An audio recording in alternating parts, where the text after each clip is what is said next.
When did the pick-me kid finally get exposed? Junior year, I joined debate team, and there was this 16-year-old named Victoria who made being an intellectual powerhouse her entire personality. While the rest of us were learning basic argumentation techniques, Victoria would show up with stacks of highlighted research papers talking about her advanced rhetorical strategies and how she was basically already at college debate tournament level. Victoria had this pretentious way of dismissing everyone else's arguments as logically flawed. When someone presented their case research, she'd interrupt with condescending corrections like, "That's a classic strawman fallacy. Real debaters focus on empirical evidence and philosophical frameworks. Maybe you should study some Aristotelian logic before attempting complex arguments." The worst part was how she'd steal other people's research while pretending to collaborate. She'd volunteer to help organize someone's evidence files, then copy their best sources and statistics for her own cases. When teammates struggled to find new angles, she'd present their stolen research as her original discoveries. "I've been developing this argument all week. It's based on some obscure studies I found." Victoria positioned herself as our team captain's unofficial advisor, constantly lecturing about debate theory and strategic case construction. She'd throw around terms from college-level debate handbooks and act like she'd trained at Harvard. Cross-examination strategy is elementary. I focus more on sophisticated rebuttals using conditional argumentation and impact calculus. For months, she had everyone convinced she was this debate prodigy who would lead our team to state championships. She'd post photos of herself with debate trophies on Instagram with captions about her competitive forensics journey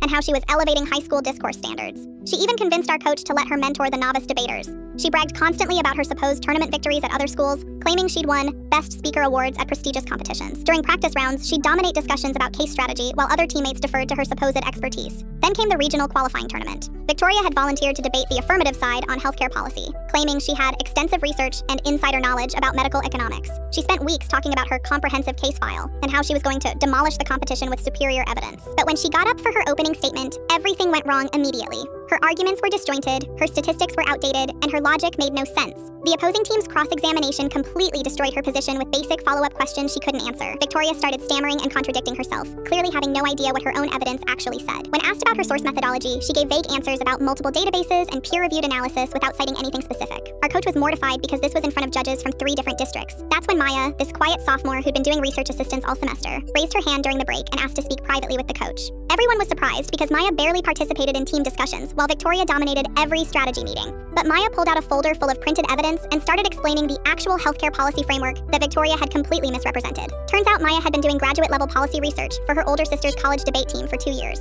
While Victoria was posting photos with fake trophies and stealing other people's work, Maya had been quietly building comprehensive case files on every major debate topic. As Maya delivered a flawless affirmative case using actual expert testimony and current data, Victoria's entire facade crumbled. Our coach looked through Maya's research folder and then compared it to Victoria's supposedly original arguments from past practices. Every single case Victoria had ever presented was plagiarized from online debate databases and college tournament recordings. She'd been copying entire argument structures and changing a few words to hide the theft, but she'd never understood the underlying policy implications or evidence standards. Our team ended up qualifying for state thanks to Maya's research and presentation skills, while Victoria quietly transferred to a different school the following semester.